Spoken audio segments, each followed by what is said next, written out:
Bienvenido a El Areópago, un espacio para la libre discusión de ideas y el diálogo entre amigos y con una cerveza a la mano. Buenas, buenas, queridos areopajitas. Bienvenidos a un nuevo podcast. Me han querido censurar y decir que no diga la palabra areopajita, Brother, que porque se escucha muy cringe, pero es que no puedo. La RAE me avala. La RAE dice que sí es un término que son los jueces del Areópago, así que pues ni modo, si no les gusta pueden cambiar de sintonía. Y si se sienten muy atacados por el término, piensen que también nos referimos de esa manera a nosotros mismos. Entonces aquí Areopagita no solamente son ustedes, somos nosotros. Entonces si fuera insulto, va parejo. Entonces no se preocupen. Sí, yo creo que sonaba mejor Areopaguitas, pero la RAE no me avala con eso, así que ni modo. Entonces, bueno, hoy vamos a hablar de un tema un poco controvertido. Vamos a ver si por la palabra que estamos usando el algoritmo no nos censura, no nos bajan de Spotify o donde sea que estemos, que nos estén sintonizando. Pero bueno, vamos a hablar sobre el tema de si Chesterton, G.K. Chesterton, el gran pensador británico del siglo XX, era o no un antisemita. Porque lo han querido cancelar tanto desde el sector pues, secular como de la Iglesia Católica. Incluso hay acusaciones de que Chesterton pues, no debería ser un ejemplo a seguir porque pues, tenía casos de antisemitismo. Para los que no sepan quién es Chesterton, Chesterton fue este pensador inglés del siglo XX que al principio comenzó siendo agnóstico, posteriormente se convirtió al cristianismo, se hizo anglicano y terminó siendo católico, ¿no? Y es un tipo que pues tiene un testimonio muy bueno, tiene obras, libros muy buenos. Y bueno, personalmente a mí me ayudó mucho en mi conversión, ¿no? Entonces, pues, hay mucha gente que lo admira pues vamos a hablar sobre él. En 2019, el obispo local del lugar donde pues, vivió Chesterton, emitió un comunicado explicando por qué él no iba a empezar el caso de canonización de Chesterton, ¿no? Y Del Alquist, que es el presidente de la Chesterton Society, publicó una carta en respuesta a este obispo. La verdad es una carta muy respetuosa, ¿no? No está como invalidando la decisión del obispo ni su autoridad, pero sí es como una invitación al diálogo, ¿no? Con el obispo y es una invitación a repensar esos puntos, ¿no? Que a su criterio, que pues un tipo que pues, le sabe mucho al tema de Chesterton, de toda su literatura, pues está comentando cuáles son estos tres puntos que el obispo planteó como objeción a la canonización de Chesterton, ¿no? Entonces, el primer punto es que supuestamente Chesterton no tiene un culto local. Y pues, o sea, no tiene un culto de fieles católicos que lo veneren, que tengan como eso, como una devoción particular con Chesterton. Pues bueno, la verdad es que yo ignoro completamente del tema, nunca he ido a Inglaterra ni al pueblo natal de Chesterton para constatarlo con mis ojos, pero bueno, según la Chesterton Society, sí efectivamente hay una peregrinación que todos los años se hace desde Londres hasta el sitio de donde vivió Chesterton. Y creo que también hay un punto aquí que hay que considerar, y es que Chesterton es un señor bueno, si, en el caso de que sí sea santo, efectivamente es un santo del siglo XX, ¿no? Y es un santo que además se popularizó en el siglo XXI, ¿no? O sea, hoy en día, 100 años después de su vida, es que estamos redescubriendo esto, ¿no? Y ha jugado un papel muy importante en la conversión de mucha gente, incluyéndome, ¿no? Yo cuando mi conversión, una de las cosas que me convenció fue el genio de Chesterton, ¿no? Cómo Chesterton podía pues defender esta parte de la ortodoxia desde un punto de vista pues muy intelectual él y con mucho sentido del humor, ¿no? Entonces, hay testimonios de mucha gente que se ha convertido gracias a él, ¿no? Pero lo hicimos pues por internet, ¿no? Yo no conocía a Chesterton si no fuera por el internet, ¿no? Entonces, yo creo que habría que reconsiderar esta cuestión de si alguien tiene un culto local como tal asociado a su lugar de nacimiento o si también se debería tomar en cuenta pues el culto de internet, ¿no? Que pues es una realidad que lleva pocas décadas existiendo como para que la Iglesia Católica lo considere en sus cánones de canonización para alguien, pero bueno, creo que es un punto importante. El segundo punto que menciona el obispo sobre por qué Chesterton no debería ser canonizado es que no hay evidencia de que Chesterton haya tenido un patrón de espiritualidad personal. Y aquí yo creo que aquí se evidencia como una dificultad que hay para canonizar laicos, ¿no? Porque si un religioso pertenecía a una orden, no sé, benedictina, dominica o así, pues pues ya sabes qué espiritualidad seguía, ¿no? Ya conoces su patrón, o sea, pues sí, era dominico, entonces pues tenía su espiritualidad, Santo Domingo y todo eso, ¿no? En cambio, un laico, a menos que sea un terciario de una orden o algo así, o esté vinculado con un carisma, si es un laico de a pie, así, de que va a su parroquia y ya, o sea, no hay, y no pertenece como tal a un grupo concreto o a un carisma, pues no hay como una corriente así que tú digas que cuál fue su patrón de espiritualidad. Sin embargo, y bueno, aparte de todos estos obstáculos que hay a veces para canonizar un laico, a diferencia de un padre o un fundador de una congregación, de un movimiento, creo que hay otra cosa que es que Chesterton efectivamente sí tenía un patrón de espiritualidad. Y si tú lees sus obras te das cuenta de que él desarrolló toda una espiritualidad alrededor de la virtud de la gratitud, ¿no? Decía Chesterton que la gratitud, las gracias es la forma más alta de pensamiento. Y creo que justamente este concepto de la gratitud es la clave para una espiritualidad laical, ¿no? O sea, vivir dentro del mundo sin ser del mundo y pues vivir siempre con esta actitud hacia la realidad que se recibe como un don. Yo antes de seguir, quiero hacer una nota en el tema del culto local. Y es que, o sea, es que piensen, imagínense que son Chesterton y estás en tu casa 100 años después y de repente llega una gente random a tu casa a ver de que aquí estaba Chesterton, aquí se sentó, aquí comió. Pero, o sea, esta cosa me parece curiosa, ¿no? Pensar en que el culto o la veneración a un santo, o sea, normalmente la pensamos, pues sí, no, o sea, más bien como ir a visitar un convento o un monasterio o algo así, pero me llama la atención pensar en que a lo mejor, no sé, por ejemplo, tú, Samu, un día llegas a esos niveles y un día se organiza una peregrinación al DEPA y que esta es la cama y el plato en el que comías a musar, no sé, o sea, más allá de esa experiencia curiosa, me parece interesante el impacto, ¿no? Cómo la vida ordinaria, o sea, es que hasta suena chistoso de una persona que se toma en serio este compromiso con la santidad, al menos Chesterton lo hace de una manera intelectual muy importante, y también lo hace manifestando su congruencia, ¿no? Con la gratitud y demás en su espiritualidad.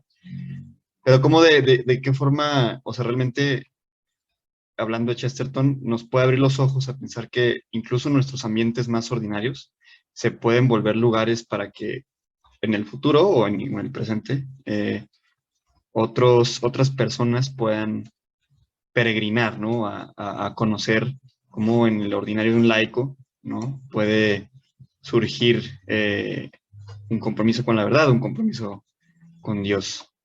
Y por otra parte, en cuanto a la espiritualidad de Chesterton propiamente, de la gratitud, creo que es algo que muchas veces como laicos no pensamos. Y es el hecho de que a veces solamente, entre comillas, adoptamos una espiritualidad ajena.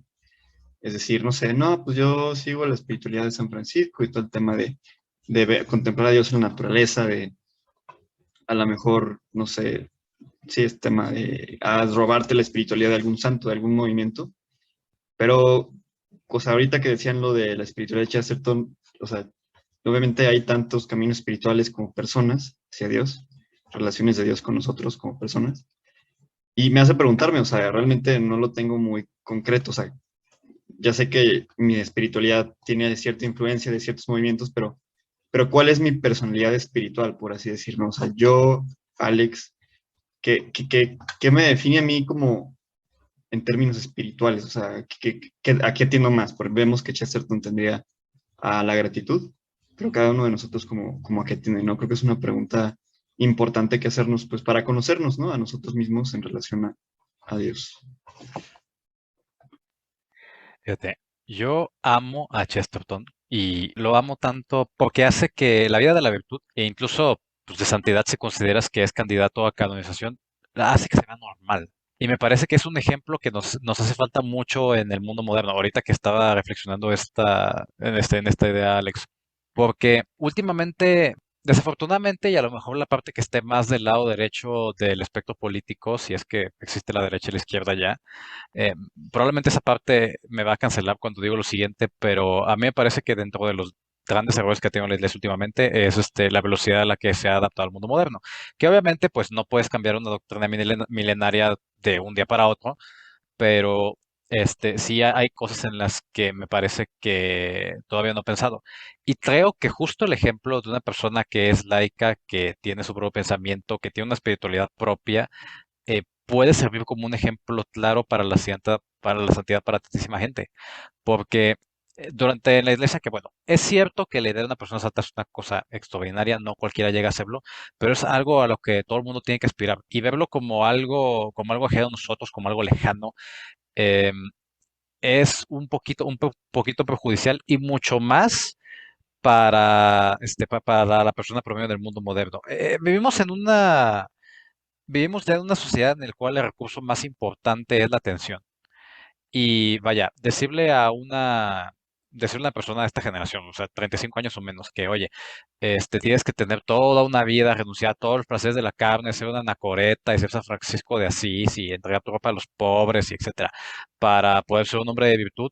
em, Digo, es cierto, es un camino válido, pero no es el camino de todo el mundo.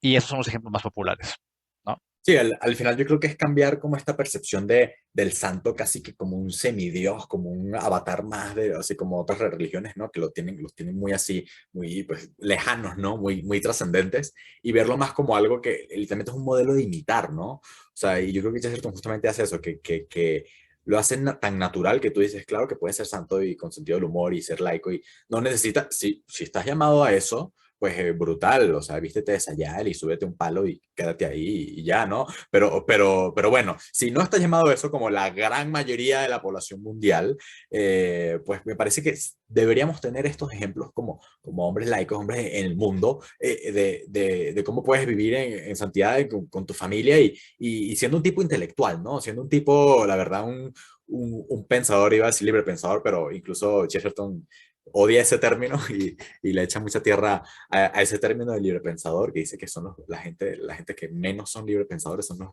autoproclamados librepensadores, ¿no? Pero bueno, por eso yo creo que sí necesitamos este tipo de modelos, ¿no? Y bueno, el tercer punto y el más controvertido y el más discutido y el más cancelable es el punto, la acusación de que Chesterton haya sido un antisemita, ¿no? Y entonces, pues, la Chesterton Society en su revista sobre Chesterton sacó un volumen sobre si Chesterton es o no es antisemita, ¿no? Y son 50 páginas de puros artículos de Chesterton y sobre Chesterton, de gente, pues, actualmente, comentando sobre si tiene algún fundamento esta acusación, ¿no? Y entonces, bueno, aquí mencionan varias cuestiones sobre su biografía, de que Chesterton físicamente defendió de violencia física pues, amigos suyos que eran judíos, incluso denunció la persecución que estaban experimentando los judíos en Alemania y Rusia, pues incluso hay muchas partes en las que se documenta que Chesterton, muchos escritos suyos que dice que él admiraba mucho a los judíos, que para él los judíos eran una raza súper interesante, súper enigmática, que él siempre las estudiaba con mucha curiosidad y que incluso, o sea, como cultura, ¿no? Y hay una frase que él que dice, le debemos a Dios a los judíos, ¿no? O sea, pues sí, si no fuera por los judíos no hubiéramos tenido, pues, al Dios judío cristiano, ¿no? Pero aquí yo creo que también hay algo muy importante y es entender que Chesterton falleció en el 1936, incluso antes de la Segunda Guerra Mundial, antes del Holocausto. Entonces yo creo que tenemos que abstenernos de juzgar a los personajes históricos conforme a criterios modernos, ¿no? Porque, o sea, tú puedes decir, ¿cómo Aristóteles dijo esto hace tantos siglos? Y es como, brother, tú no puedes aplicar el mismo criterio de la sensibilidad que hay hoy en día a un personaje histórico, ¿no? O sea, yo creo que se tiene que juzgar en su contexto y a los conocimientos que había y también pues al status quo de la cultura que había, ¿no? En su determinado momento. Y también hay otra cosa, que es que a lo mejor en retrospectiva, a lo mejor Chesterton tenía posturas que hoy en día nos suenan raras, ¿no? O sea, y que bueno, también eso hay que justamente interpretarlo en su contexto, ¿no? A lo mejor no estamos de acuerdo con las ideas que tenía Chesterton, que él tenía una propuesta sionista medio rara, ¿no? O sea, Chesterton estaba de acuerdo con que había que ser una nación judía, porque ella hablaba sobre el problema judío, ¿no? Que es una palabra que también es muy controversial, pero bueno, Chesterton usa esa palabra y dice que si nosotros no hacemos una nación para los judíos, va a haber un estallido de violencia contra ellos en Europa. Y justo, también hay una frase de él que dice, yo moriría defendiendo hasta el último judío de Europa. O sea, puedes estar en desacuerdo con su posición de que los judíos deberían tener un Estado, a lo mejor con su solución al problema del antisemitismo en Europa, pero no puedes decir que eso era antisemita. O sea, no puedes decir que él odiaba a los judíos cuando él mismo te dice que si él fuera antisemita lo admitiría, ¿no? Cuando él mismo pues tenía amigos judíos y los defendía y las ideas que tenía en el momento no eran consideradas odio, o sea, eran consideradas como una solución a un problema que él veía, ¿no? Y bueno, ¿cuál es, aparte de estas ideas que él tenía sobre un tipo pues particular del sionismo, otra controversia que es de las cosas que más le achacan es que en uno de sus obras de literatura, él describe a un personaje que es judío y que es un banquero. Y llega alguien y le dice que no, que los judíos son tacaños. Y él dice, y este banquero judío le dice, no, los judíos no somos tacaños. Podemos ser codiciosos, podemos ser amantes del lujo y vanidosos y ser así gente que pues gasta mucha plata, pero no somos tacaños. Y entonces este fragmento de una obra de ficción que escribió Chesterton es lo que la gente usó y usa todavía hoy en día para decir que Chesterton, que reproduce estereotipos de los judíos y tal, y que incluso en su tiempo Chesterton lo que me parece es que contestó a esas objeciones en su tiempo, porque bueno, un lector americano le escribió una carta diciendo, bueno, publicó un artículo sobre cómo Chesterton era antisemita por presentar a este personaje, y él mismo contestó con un artículo que se llama A Report on My Antisemitism, o sea, un reporte sobre mi antisemitismo, y Chesterton justamente contesta que esa frase que él pone en boca de su personaje judío es una frase que él ha escuchado hablar a sus propios amigos judíos. O sea, que es una cosa que los mismos judíos dicen sobre sí mismos. Y también Chesterton otra vez vuelve a decir que no es antisemita, que le admira mucho a la gente, a los judíos, pero que sí hay ciertos vicios o ciertas inclinaciones, ciertas tendencias que ciertas nacionalidades y ciertos grupos tienden a eso, ¿no? Pero él dice que no solamente es hablar de los vicios de los judíos, sino también de las virtudes de los judíos, ¿no? Que él dice que justamente los judíos, él admira su desapego y su autocrítica, ¿no? Que el judío es alguien que está dispuesto a hacer incluso humor sobre sí mismo, ¿no?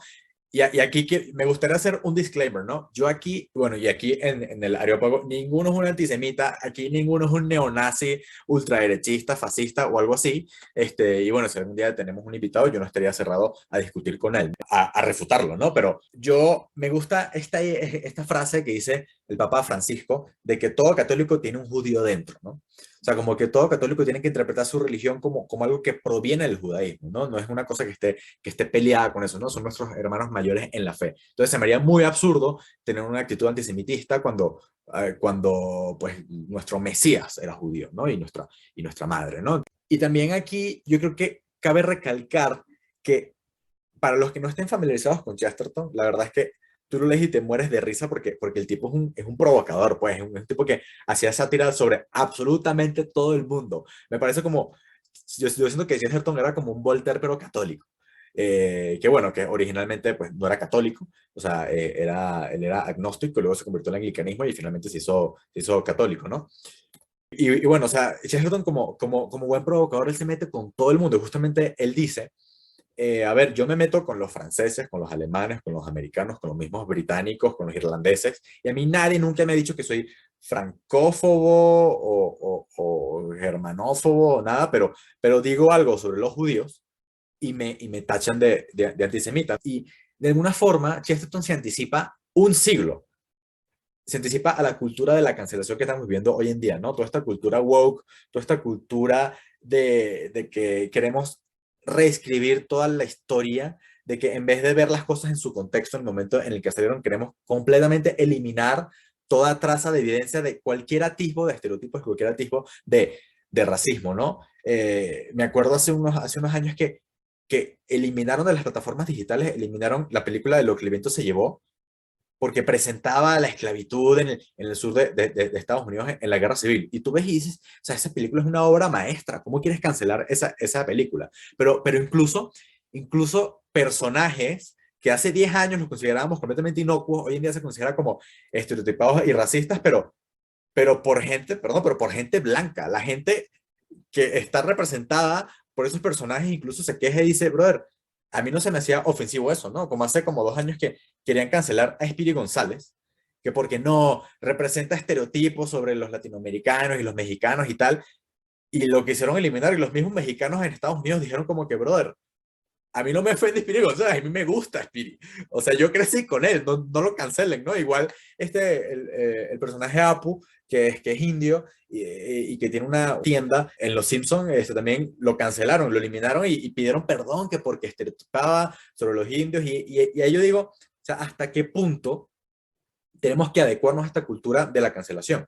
Y aquí la pregunta que yo me hago es, ¿la iglesia se debería guiar por los mismos criterios de cancelación, los mismos criterios de sensibilidad por los que se guía el mundo y los medios de comunicación? O sea, la iglesia debería ceder y también decir, no, no voy a canonizar a Chesterton porque si no me van a decir que soy antisemita. O no sé, no voy a canonizar a Juan Pablo II porque los medios están diciendo que es misógino, porque no quiso la ordenación femenina. Entonces, o sea, ¿hasta qué punto podemos adaptarnos a este criterio de hipersensibilidad que estamos experimentando hoy en día en Occidente? Fíjate, tocaste muchos puntos, vamos a disecarlos.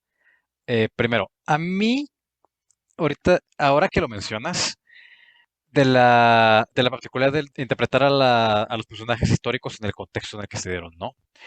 A mí me parece, la verdad, francamente, muy pedante el ejercicio que hacen muchas personas por pensar que la realidad que viven ellos en un momento determinado es la misma que la que se vivió en otro.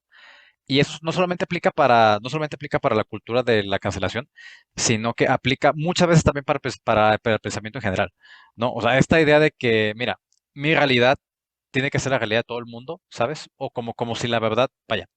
Es cierto que la verdad es una cosa que se va descubriendo, ¿sí? O sea, de hecho, pues, en el último siglo hemos visto un montón de maravillas tecnológicas, hemos visto un montón de avances en prácticamente todos los campos del saber, pero eso nos ha hecho, la verdad, pedantes. Yo pienso que es una cosa, es un fenómeno social, ¿no? O sea, decimos, ay, esta gente primitiva que tenía estas ideas extrañas, y ni siquiera yendo muy lejos, o sea, es el ejemplo del pobre de Chesterton. Ahora la gente lo interpreta como una cosa que no es porque lo está mirando con un lente que no esté en ese momento.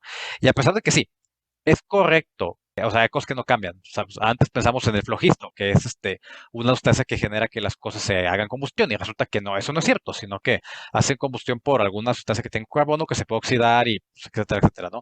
Y eso no, vaya, el flogisto no existía, nunca existió, es un constructo, pero hay que entender que la realidad y la manera en la que se forma el pensamiento son cosas muy distintas. El pensamiento es formado por la interpretación que se tenga de la realidad en el momento. Esa es una cosa, ¿no? La otra, y ahorita que lo mencionas de la cultura de la cancelación, yo tiendo a asumir que las personas que piensan que lo que están haciendo está bien, lo hacen por ignorancia, porque de otra manera me parece una manera muy perversa, porque analicémoslo de esta manera, y de una manera muy, muy filosófica, muy epistemológica. Las personas que piensan que vaya, es cierto que hay que proteger a grupos vulnerables, es cierto que hay cosas que no deberían decirse porque ofenden a las personas, o etcétera, etcétera. Pero también es cierto que el mundo no es un lugar agradable. Sí, o sea, hay muchas cosas que nos van a confrontar, y de hecho creo que, bueno, a mí me parece que es una pérdida de sentido terrible el cerrarse a una parte del conocimiento o una parte de la realidad en general. ¿Por qué? Porque nuestra cabeza, nuestro pensamiento está diseñado para adaptarnos al mundo. Vaya, no tenemos que olvidar que, vaya, si tú agarras a un hombre, un Homo sapiens, que vivió hace 100.000 años, lo vistes, le pones una ropa linda, lo rasuras y lo pones a la mitad del Zócalo en la Ciudad de México, le enseña español, su intelecto es indistinguible de nosotros, y al final su intelecto pues está orientado a adaptarse a la realidad a la que está. No hemos cambiado tanto, somos animales al final. Y somos vida al final, la vida está diseñada para adaptarse a las condiciones en las que están. Y vaya, es cierto que los seres humanos estamos muy inclinados a adaptar al medio para que se acostumbre a nosotros, ¿sí? Pero nunca tenemos que olvidar que eso lo hemos hecho para poder nosotros adaptar al medio. Vaya, nuestra forma de adaptarnos al medio, nuestra forma de adaptar nuestro pensamiento es pues moldeando la realidad hasta que esté más o menos en acorde a lo que nosotros vemos. Pero cerrarnos a oportunidades de pensamiento, cerrarnos a las opiniones, cancelar el diálogo es muy, muy, muy peligroso, porque nos perdemos de muchas cosas, ¿sí? Entonces, por ejemplo, una persona que asuma que Chesterton era antisemita puede perderse de muchísimas de su filosofía. Y ojo, estamos hablando de una persona que hizo las cosas relativamente bien, pero habrá personas que habrán hecho las cosas pues bastante mal, ¿no? Y aún así podemos aprender mucho del mismo mal. Entonces, ahorita, ahora que lo mencionas, por ejemplo, que está pasando mucho, hay muchos documentales sobre la Segunda Guerra que han estado cancelando también porque salen con esvásticas o porque, sabes, que ofenden a las personas, ofenden a los judíos, ofenden a lo que sea. Y tú dices, bueno, o sea, a lo mejor sí, ¿no? O sea, a lo mejor sí, yo soy judío y a lo mejor, no sé, soy un señor de 80 90 años, sobreviví al holocausto y detesto todo lo que tiene que ver con la Alemania nazi, pero vaya, si tú le preguntas a personas, te dicen, "No, pongan los símbolos, muestran lo que fue, muestran las cosas como fueron, porque hay muchas cosas que aprender de ese periodo y sobre todo para que no se repita nunca. Lo mismo con el viento, con lo que el viento se llevó. O sea, evidentemente ese era un mundo más cruel, era un mundo que no entendía las cosas que entendemos en este momento, pero olvidarlo, lo único que puede hacer es perjudicarnos. Sí, y eso aplica para prácticamente todo. Tenemos que estar abiertos a otras formas de pensamiento, aunque sea para aprender de cómo se hacen mal las cosas. Los contraejemplos también son información. Y la información falsa también es información. Si tú sabes de que esto no es cierto, te puede ayudar a deducir lo cierto de aquello. Sí, me parece que tocas un buen punto cuando mencionas lo de que una persona que se cierre completamente a escuchar o a leer a Chesterton porque asume que es antisemita, se va a perder de su filosofía. Y ahí yo digo, vamos a decir que Chesterton sí era antisemita, que sí era nazi y que fue ideólogo de Hitler y así. Ok, vamos a asumir que en el caso hipotético de que fuera real, significa que no vas a leer sus ideas, no vas a desechar, vas a desechar completamente sus ideas y incluso no para aceptarlas, incluso si fuera para refutarlas, ¿no? Porque, por ejemplo, alguien que efectivamente a mí sí me parece que era antisemita y a mí sí me parece que fue base ideológica para el nazismo, fue Friedrich Nietzsche. Y aún así, lo he leído por todo el mundo y nadie lo quiere cancelar. Bueno, que yo sepa. Hasta ahora no lo han cancelado a Nietzsche. Más bien, pues en todas las facultades de filosofía y de humanidades se lee a Nietzsche. A mí me encanta leer a Nietzsche. No precisamente porque esté de acuerdo con él, pero me parece que es un pensador súper atinado, súper acierta en su crítica, la destrucción que hace sobre la modernidad, ¿no? Entonces, se me hace que incluso te cierras a escuchar ideas de alguien incluso para refutarlas, ¿no? O para refutar tus propias ideas. Sí, mismo ejemplo. Yo amo, o sea, me gusta muchísimo la interpretación que tiene Marx de la realidad, el materialismo histórico. No porque considero que es completamente cierto, sino porque me parece una manera muy creativa de analizar los temas económicos, y me parece una manera muy creativa también y bastante útil de entender cómo se forman las sociedades. Ahora, no estoy en completo desacuerdo con la solución que propone, pero pues su diagnóstico de la sociedad capitalista de burgueses y de proletariado es muy acertada. Y ahora, no está cancelado él, pero si yo tuviera prejuicios y dijera, ¿sabes qué? No, es que yo no soy comunista, ¿cómo voy a leer a Marx? Hay muchos defectos de la sociedad que yo no voy a entender si no lo leo. Y ahora sí, si Chesterton hubiese sido antisemita, sí es motivo para que no canonicen, pero no es motivo para dejarlo de leer, para nada. De hecho, relacionado a lo que dicen, creo que esta es una de las frases favoritas de Samusad porque siempre la cutea. Y justo es una frase de Chesterton que dice que hay que tener la mente lo suficientemente abierta para que le entre el aire, pero no tan abierta para que se te salga y seque el cerebro. Algo Sí, así es la frase, suena como corrígeme algo que si... digo muy a menudo. Sí, sí, sí, sí, sí te la sabes. ¿Por qué será? Entonces, bueno, pues creo que esa frase de Chesterton recolecta o sintetiza su manera de aproximarse a diferentes corrientes. Como ya decía Samu, pues Chesterton habló o atacó o analizó críticamente a todo mundo, pero lo hacía de una manera informada, o sea, no era nada más, ah, sí, tú te ves feo, me caes mal, no me gusta cómo piensas, bye, o sea, sí hace crítica, pero la hace de una manera analítica, revisa a fondo las cosas. Y creo que es una manera de pensar o un método, como ya dicen ustedes, que tendríamos que recoger, ¿no? Muchas veces, eh, o sea, no solo asumimos lo que no sabemos, sino asumimos que lo que sabemos ya lo sabemos al 100 por completo, ¿no? Y eso es, pues eso puede ser un punto ciego muy importante, ¿no? A veces, a lo mejor, como ya decíamos en su momento, el conocimiento que teníamos era adecuado y ahora hace falta no cambiarlo, pero a lo mejor sí actualizarlo o hacerlo más preciso. Y creo que por ese lado es importante que, digo, para decirlo de alguna manera, que mantengamos una idea relativamente clara, un inventario, ¿no? De cuáles son nuestras ideas, de dónde vienen, si realmente tú la estás pensando o simplemente estás repitiendo algo. Digo, sé que no somos, no sé, no somos un Google Drive para tener todo así indexado bonito, pero al menos sí tratar de pensar, ¿no? ¿De dónde vienen las ideas que tengo? ¿Son mías realmente o las escuché de algún lado? Literalmente, pues, ¿de dónde salió? A veces puedes tener una idea en la cabeza que está ahí picando constantemente y tú la andas diciendo por todos lados, pero pues ni siquiera sabes si la concluiste tú o en qué momento se metió en tu cabeza, ¿no? Entonces, este tipo de cosas creo que es importante mantener un ojo para que no se nos caiga y seque el Sí, cerebro. tocas algo que, bueno, ya que nos estamos cuoteando unos a otros, también hay una frase que Manolo dice todo el tiempo, que es algo así como que la peor forma de estupidez es el de la persona que ya cree que sabe y que para él es inconcebible el pensar que a lo mejor, no sé, a lo mejor hay algo más que me puede enseñar la vida, ¿no? O algo así dices. Mi frase en concreta es que el que piensa, no, no, perdón, no puedes aprender una cosa que tú piensas que ya sabes. Eso, mero, eso. Esa es la frase. Y sí, o sea, yo pienso que probablemente yo soy una persona tristemente muy analítica de las personas con las que me relaciono. Y yo siempre ando yo pensando en la gente, ¿no? Y tengo yo un catálogo, usted no tiene por qué saber esto, pero tengo yo un catálogo de errores de pensamiento que he encontrado de manera frecuente en la gente. Y yo pienso que de los más graves es ese. O sea, el asumir que, mira, ¿sabes qué? Yo esto lo sé y no estar abierto a otras posibilidades. O sea, incluso si estás completamente seguro de que sabes algo, y es una cosa que también podemos aprender de Chesterton, su higiene intelectual. Él nunca estaba, él siempre estaba abierto a que alguien le dijera, ¿sabes qué? No tienes razón en esto, pero con razones. Es una cosa que podemos aprender y es una cosa súper importante. Por más seguro que estés de una idea, siempre escucha la oposición. Porque, ¿qué es lo que te puede pasar? Si estás completamente seguro, lo peor que te puede pasar es que te den la razón. ¿Ves? Entonces, sí es importante. Es bastante importante no perder el sentido de que, mira, quizá no lo sabes. Y de hecho, discutir con una persona con opinión contraria a la tuya solamente puede dar dos resultados. O que no tenga razón y ahora te den la verdadera razón, o que sí la tengas y ayudes a otra persona a tenerla. No hay nada negativo que salga de esas circunstancias, claro, siempre y cuando se tome de manera madura, de manera objetiva y que se convierta en una discusión meramente intelectual y se mantenga en ese ámbito.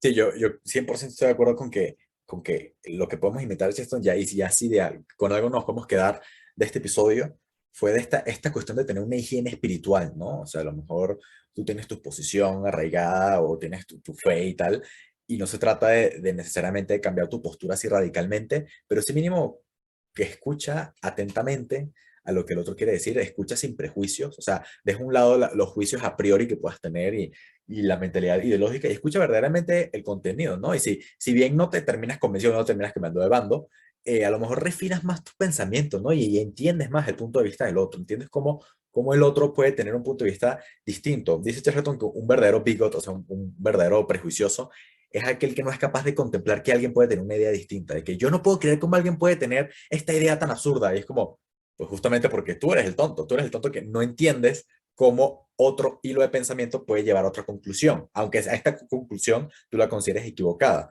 Dice Chesterton que el que tiene el mapa de un laberinto, el que sabe cómo salir del laberinto, también sabe qué camino no te va a llevar fuera del laberinto, pero entiende cómo alguien pudo haber escogido ese laberinto, ¿no? Entonces, bueno, pues muchas gracias por escucharnos el día de hoy. Recuerden siempre pues tener esta mente lo suficientemente abierta para que se oxigene y le entre aire y no te asfixies, pero también lo suficientemente pues, contenida para que no te caiga el cerebro. No crean cualquier cosa que te digan. Confirma si una persona verdaderamente dijo ese comentario antisemita, si lo dijo, o ese comentario prejuicioso. Si lo dijo, averigüen en qué contexto lo dijo, ¿no? Y pues nada, pues muchas gracias. Nos veremos en el próximo episodio.